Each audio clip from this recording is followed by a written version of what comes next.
What's up, everybody? Welcome back to the Uncommon Podcast. Today's episode is a part of our new series, How Did You Get There? Where present leaders in the sport industry will be sharing with us how they have navigated a career in the sport industry. I'm your host, Noah Weiss, and we are excited to be joined by Jason Grooms today. Jason is currently with the University of Texas's football program as the chief of staff, but has spent time with a variety of different programs across the country, including Vanderbilt and Ohio. How are you today, Jason? I'm doing well, Noah. Appreciate you having me. Absolutely. Appreciate you being on here. And Jason, just start us off by sharing what initially inspired you to chase after a career in the sport industry. Not being a great athlete. So that's kind of what led to this in the end. I was at best probably an average high school athlete, and but had a strong passion for sports in general. My dad was a longtime high school football coach, so myself and my brother grew up in the locker room.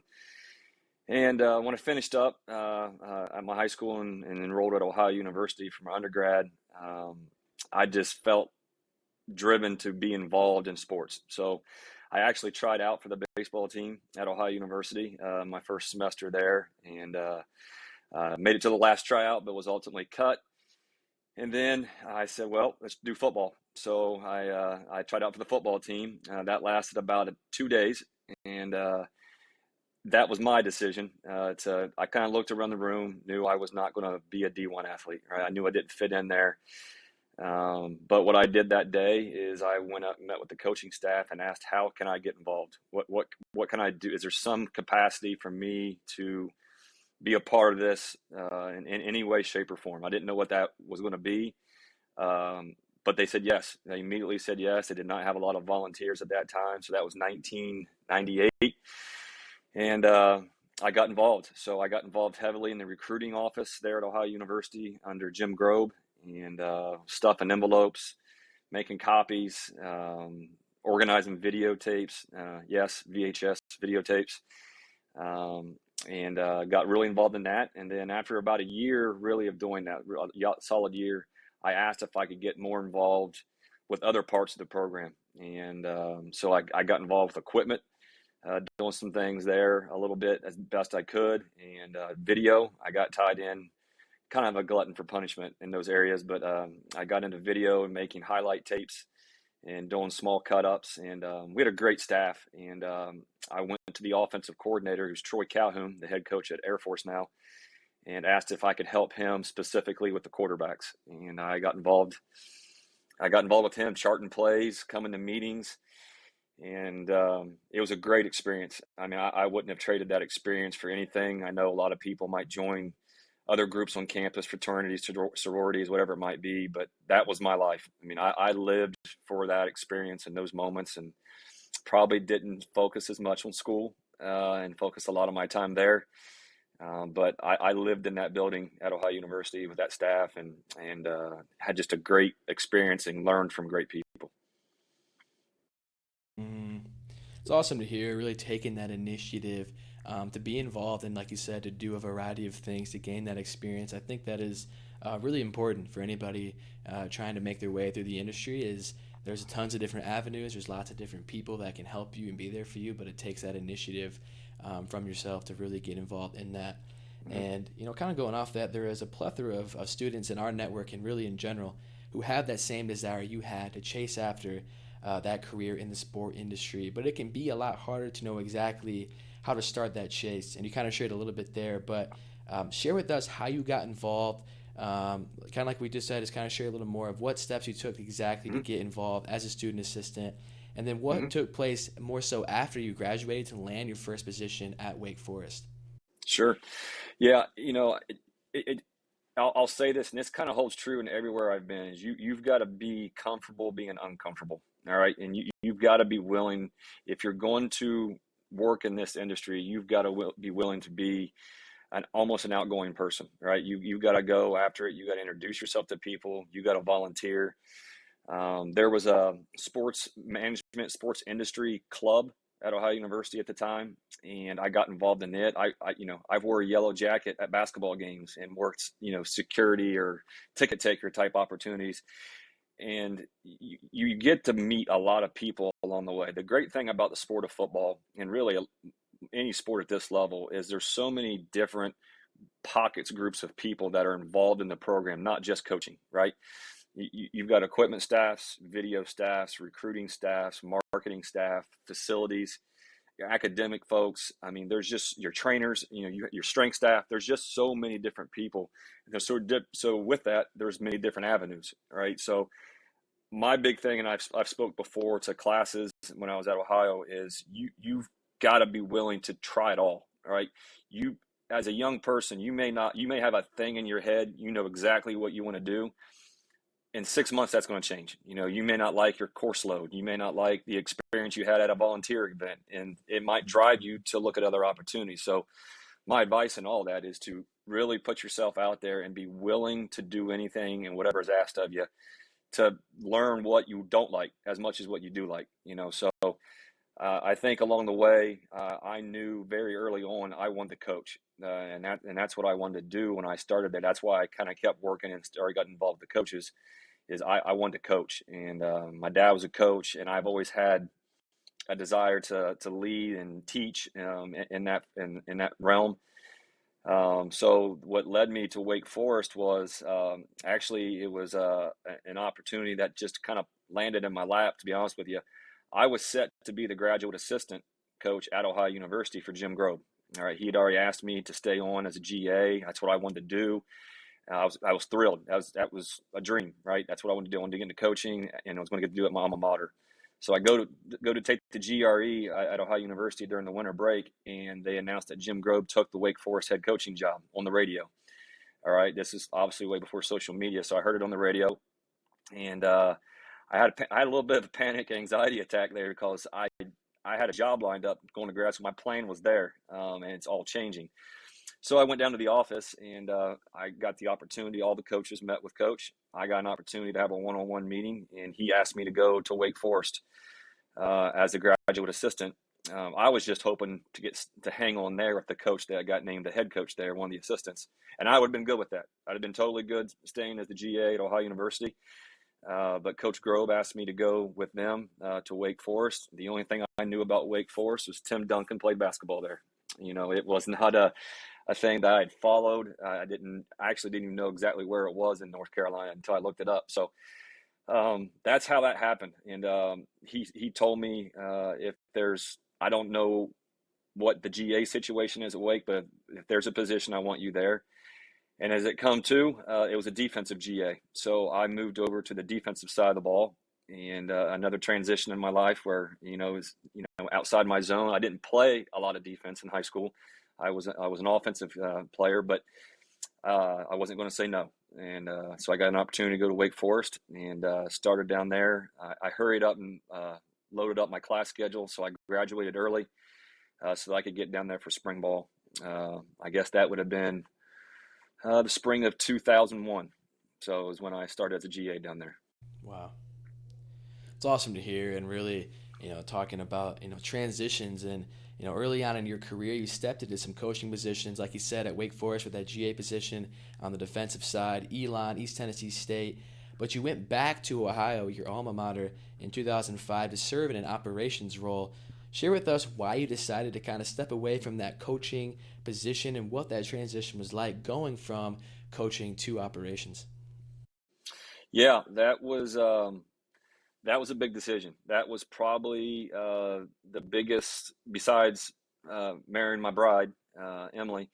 It was probably one of the bigger decisions I had to make was that career path because, once you get in a certain lane in this profession, it's hard to get out of it or change back, right? So to be quite honest with you, the stability of the coaching position I had with the staff I was on made me uncomfortable. We just had our first son, Jackson, and I was nervous. I was nervous about how young I was because I was 25 years old and didn't have a lot of experience, but I had a great job. And I was at Elon, and I was the recruiting coordinator and linebacker coach. And but the opportunity, and it was kind of a funny way of how it happened, is at Elon, we hired two of the coaches that were on the Ohio University staff that got let go, but I had known them and got them in front of the head coach, and they got hired. But one of those guys mentioned to me that Frank Solich had created a director of football operations position. They had never had that at Ohio. I'd always been interested in that role because at Wake Forest we had a director of operations, Bill Faircloth, and I was always interested in how he did things. Just everything that went into travel, handling the kids, just the whole dynamic, the whole big picture part of it. And I thought I could do it. And I thought that'd be something to go back to my alma mater, be closer to family, because my hometown's an hour and a half from Athens, Ohio, and stability, and more of a support role, a stability role that maybe doesn't transition with the head coach as much. Now that's changed in these times, as we'll get later down the road here. But that was the opportunity I took. And to be quite honest with you with it, I did not see it being a long-term position. I saw it as an opportunity really to get to the D1 level and possibly work into a coaching role with connections and networking. And that's the main reason I took the job, was to protect my family from a possible firing with the staff, and then honestly just to kind of learn something new and get to a higher level. I love that perspective. I think, especially for our students who are young, a lot of them are single. It can be easy, right, to be like, well, it's a little risky, or it might be a 1 or 2 year job, and then I'll, move on or find something else. It can be easy to say that, but once you have a kid or you get married and it becomes somebody else along you with that journey, it becomes a lot harder. So I love your perspective on that situation. I think for all of our students to really hear that and think about that for their long term, it's so important. And sometimes those choices do matter, especially for the family side of things. So I appreciate you sharing that. I think it's a great perspective for our younger students. And something interesting with your story, obviously you talked about the D1 jump. In 2014, you joined Vanderbilt staff as the director of football operations. And as exciting as that was to join a Power 5 program for you, share with us some challenges you faced in that transition and how you overcame them. Yeah, it was a big jump. 9 years at Ohio, serving in that role. I enjoyed Ohio more than anybody can know. That's home to me. And but for my family and for my career, I felt I kind of reached a ceiling in that role. I felt it was time for a new challenge. So Coach Mason, who was named the new head coach at Vanderbilt, was an assistant coach at Ohio. Our first 2 years there, we were the youngest two guys on that staff. We're only a few years apart, and we'd always stayed very close. And Derek had said to me many, many times, if he ever got an opportunity to be a head coach, he wanted me to join him in this capacity. And I always held him to it. I gave him a hard time over the years because it wasn't happening, right? And he got the job. I got a phone call, and I was there the next day, which was bittersweet, leaving your alma mater. It's home, family, everything. So we took that job, and it was challenging. All 7 years, not just the transition, but all 7 years. It's a challenging place to work, in that conference the way it is. Great people, but the biggest the biggest part of that transition was family. Again, for me, because our family had grown to 3 kids, and so here I am leaving my wife basically on an island while I go take a new job, 6 hours away. So transition with that was tough because we were apart 6 months. I left in January, and Emily and the kids moved in June. So, but with the job itself, instilling a new culture, being a part of that, being on the forefront of that.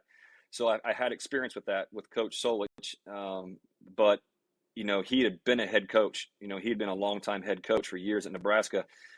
So now I'm joining a coach who has not been a head coach, who obviously has a plan, but I'm there as a part of that to how we're going to instill it and how we're going to grow that and have buy-in with kids.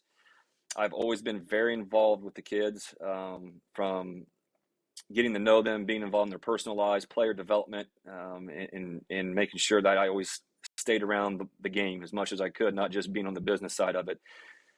So helping coach with that was probably one of the biggest challenge, and really probably the most satisfying, the most rewarding part of that is how we built the relationships with those kids to trust what we were doing. It took some time. It wasn't overnight, and it wasn't an easy thing to do.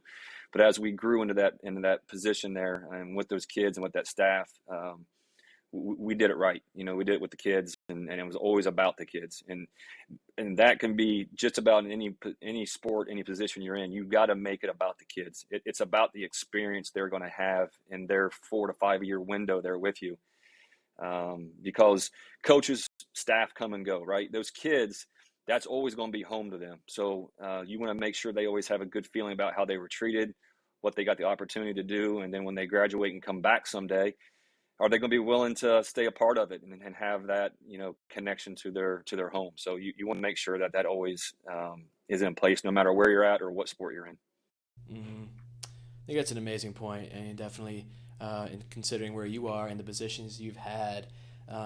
In my time working in athletics, spent a lot of time around the operations role, both in football and basketball, and that role is very oriented around the kids, like you said, and being able to impact them is huge. So I love you sharing that.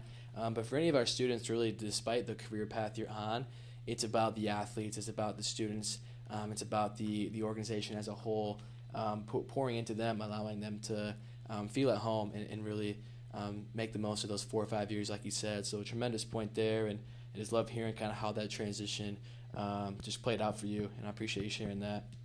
Mm-hmm. And at both Ohio and Vanderbilt, I found this interesting when I was reading your story. You made the jump from director of football operations to assistant athletic director for football. What steps did you take from a professional standpoint to get those promotions? I know for a lot of our students, it can be almost daunting to think like, man, I see these individuals that are present leaders in the industry making these jumps.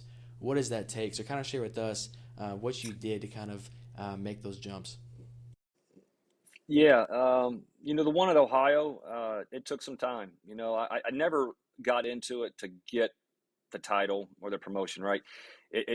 Both of them came pretty, kind of organically the way they worked out. At Ohio, I was there 9 years, right? 7 years into that is when that title came. Sometimes people need to realize it's how the AD wants to structure his department too, or her department. How they title people, because it creates a ladder within their department. And how they want to promote people over time, or how they want their senior staff to look like. So I did receive that title at Ohio. It probably just put me in a different light within the department. There really wasn't any added responsibility in that role. It was probably just more of a professional thing I would say, for the AD and how he structured everything. But I worked hard, and just being accountable. I'm proud to say in 17 years of doing this, knock on wood, I haven't been over budget. So that's important. ADs like that a lot. We stretch it thin, but that's where you operate. Then at Vanderbilt, that one happened pretty quick after I guess about a year. That one happened, and how we did things, and it was good. It enabled me to be on the senior staff with the whole department, which was new for me, and being a little more broad scope with the whole department. So I represented football on the senior staff meeting with the athletic director. So you've got your director of marketing, your director of fundraising, all those different areas that are represented in this meeting. And I was fortunate enough to represent football during that time, so 6 of my 7 years there. So that role there really probably helped me grow as much as anything in the profession, because it gave me a lot better understanding and a better being more equipped for the big picture of an athletic department and how everything needs to gel and work together. And as much as I love football, right, as much as I think football is the most important thing, because that's what I work in, there is a lot other going on with the Olympic sports, the non-revenues, and how everything functions and goes together, and the support of one another. So got to serve on several committees with the Hall of Fame committee, and I was on a lot of hiring committees for different folks in different roles in the building. Because the great thing, as I mentioned before, football touches basically every subgroup in your department. So it's important to have good relationships with the people that work in ticketing, that work in marketing, that work in communications, and so I always had the ability to be on some of those hiring committees to help pick those people. Which was how we were building the culture of our program, right? So being on those groups and on those committees and in those meetings really gave me a lot more understanding and a better appreciation of really the struggle that many other sports have or other departments have, and how you're trying to make sure it is a great experience for all athletes. So, and really in how you're promoting your program, overall, not just your brand, that's what you're trying to promote in those roles. So, great experience. And at one time it gave me an opportunity to interview for an AD job, and I got an opportunity to do that. And obviously I didn't get that job, but it gave me a great experience in going through the process of interviewing for an athletic director position. And if I hadn't had that experience, I never would have had that opportunity to interview for that role.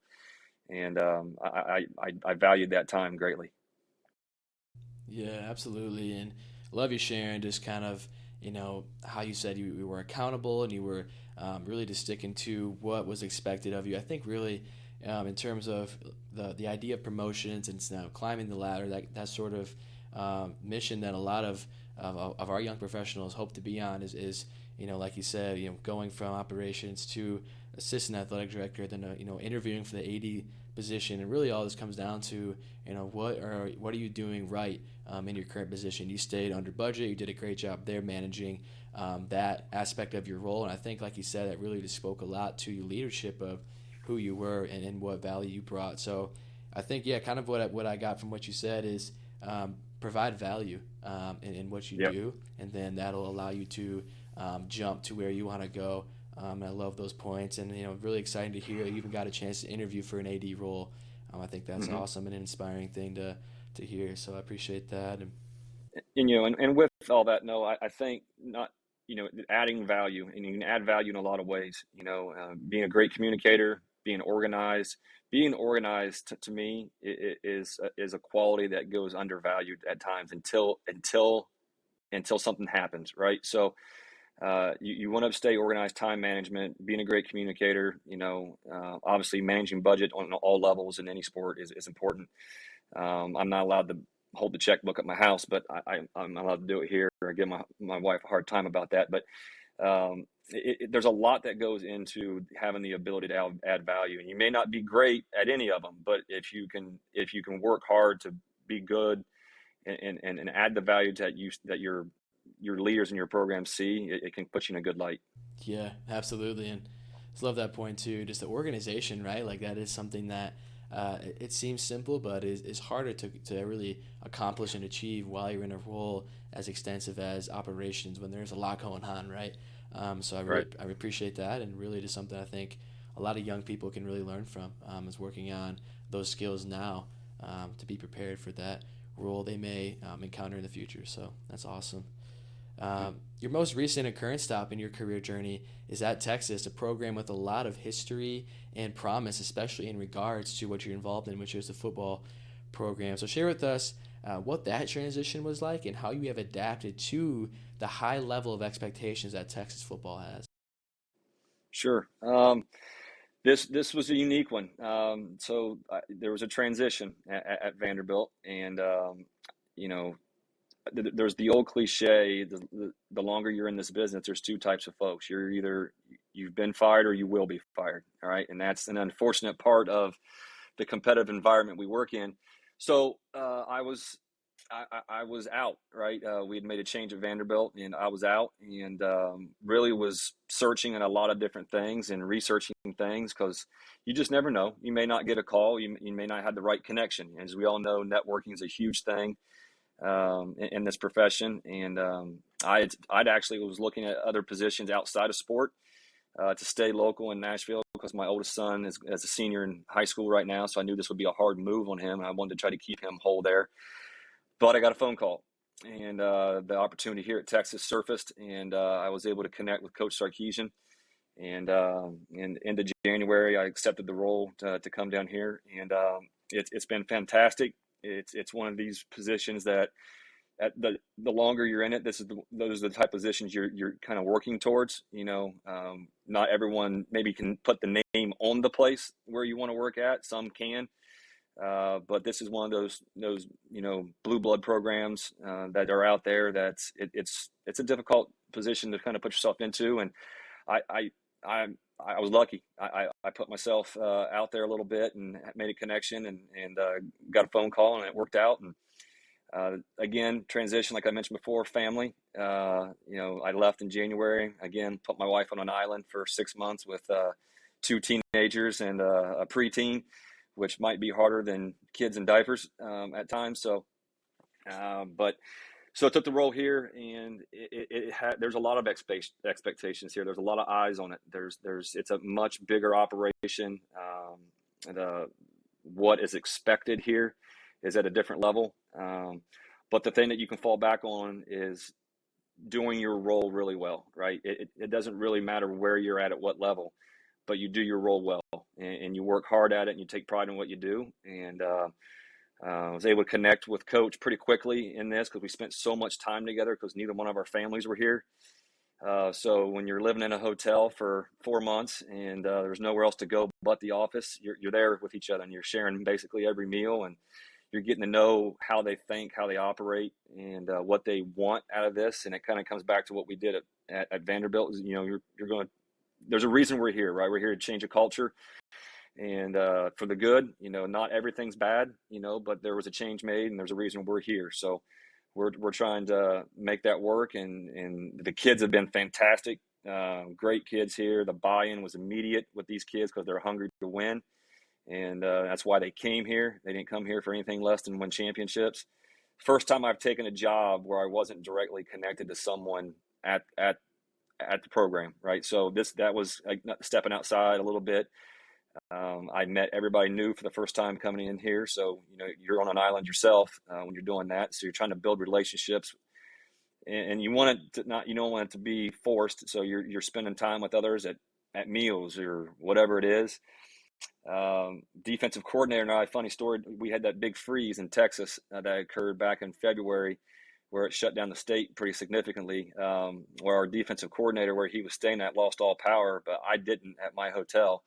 So PK, Coach Kwiatkowski, moved in my hotel for the week and slept on the couch in my hotel. So we spent a lot of time together in a week time period, and getting to know each other. So there was a relationship forged there.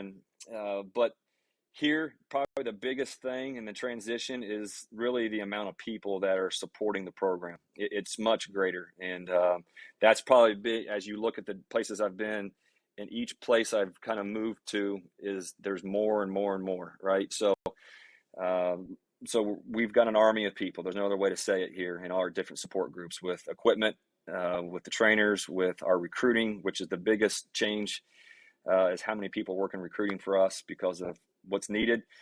And then just the support staff with quality control coaches and graduate assistants. And so it's more people, but it's the same thought process. It's being a good communicator and leading the right way and staying positive and having a great attitude. And I like to think we're in a role of servant leadership, right? And that's the role that we serve in. And that's the way we got to look at it and be really intuitive to what that takes, and making sure that you're not going to be the front guy. If you're in the front, usually something's wrong in our role, right? If everyone knows who you are, that means you've probably screwed up and someone's had to yell at you. All right. But the idea in this job is to be behind the scenes and support and be there for everybody else. Yeah, absolutely. And I really think, 2 points I love you mentioned is you got the job at Texas through your network and building those connections. I think that is huge. Something we talk a lot about with our students is, this industry is about who you know, and it's about who can be there to step up to the plate for you. And then secondly, when you got there, you had to build relationships. It's not always going to be you join a staff where you know everybody or get a job where you know everybody. For me personally, I spent 2 summers with Indianapolis Colts, and it was a tough transition because I didn't know anybody on the staff. Had to really work towards understanding who they were. I'm sure the same was for you, and being intentional with those relationships. So those 2 points stood out to me as really important, especially in terms of the network. And I appreciate you sharing that story. Really cool program to be a part of in Texas, a blue blood, like you said. And I'm excited for you to see what happens. But it's awesome just kind of sharing that. I love hearing that for sure.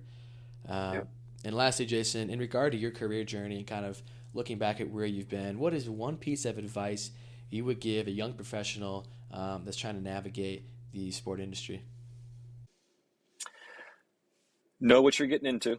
All right. I mean, be passionate about it. You can't, there's the other cliches, you can't date it, you got to marry it.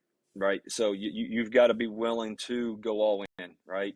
And I think those around you, including significant others and, whoever that might be, they've got to support that because it's not always easy. Right. And I've been truly blessed with my wife, Emily, and my family. It's not always easy. Not everybody always likes everything, but there's a buy-in, there's a passion there for what we do. But I think the other part is you've got to learn to be comfortable being uncomfortable, right? So there's gonna be long hours. There's gonna be things you're asked to do that you don't always agree with how they're being asked. You may not like the way they want it done, but you got a lot of people don't understand this is stay in your lane, right? And I don't say that to be like arrogant or anything like that, but you got to understand that there's all these parts, all right, and we're the sum of the parts, right? So staying in your lane, being really good at your craft, all right. Don't A lot of people want to be the jack of all trades, master of none, right? So you got to stay in your lane. You got to learn your craft well, all right, because if you don't know your craft well, all right, and you're trying to learn someone else's while you're doing your job, it can get muddled, right? And then it just creates a lot of gray area. Be really good at what you're doing, all right, and learn it the best you can. And once you feel like you've got that, all right, time to move on. Try to learn something else, all right. So as I look back at my time and what I've done, I worked in recruiting. I know what goes in it. I was a recruiting coordinator. So down the road, I became a recruiting coordinator. So all those organizational techniques that I learned as a student, stuffing envelopes, organizing videotapes, I took every single one of those moments that I learned and applied it to being the recruiting coordinator, right? 'Cause that's what I knew, right? Maybe it wasn't always right, but it's what I knew, all right? I worked in video. When I was at Ohio, I worked as the video coordinator and the ops guy, all right? So those lessons I learned applied to that, all right?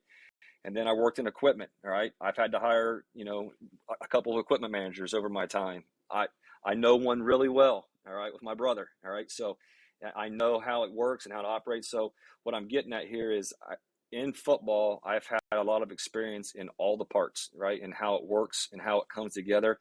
And I also know how those people work in their roles and that the value they bring and they need to be appreciated. So as you're in your role, whatever it is, appreciate those around you, all right? Because we're all different, but we're all working for the same common goal, all right? And the better you can have those relationships in your building, because we spend, like it or not, we spend more time with these people than our family, all right? And I say all the time, life's too short to work in this sport not to have fun, all right?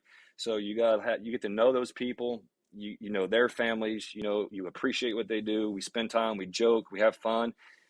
It's up and down. It's a roller coaster. You win, you lose, you get emotional, so it's the experience is what you can put into it. So just go into it. Don't date it, marry it, have fun with it, and grow as much as you can and always be willing to learn. Wow. Wow. Jason, thank you so much for joining us today. Your journey through the sport industry is inspiring and one that our students can truly learn from, and I appreciate you sharing that advice there. It's definitely some points that I think so many of our students will really take home and really benefit from. Well, I appreciate you having me. I enjoyed it. Absolutely. If you want to get involved with Uncommon Sports Group and the mission that we are on to help you navigate the sport industry as followers of Christ, apply for our training experience on our website at uncommonsg.org. That's uncommonsg.org. Be sure to catch this new series of the Uncommon podcast every Thursday at midnight Eastern Time, as well as the full video episodes on our YouTube channel. Until next time, we pray that you will strive to be uncommon by glorifying the name of God in whatever you may do. See you next week.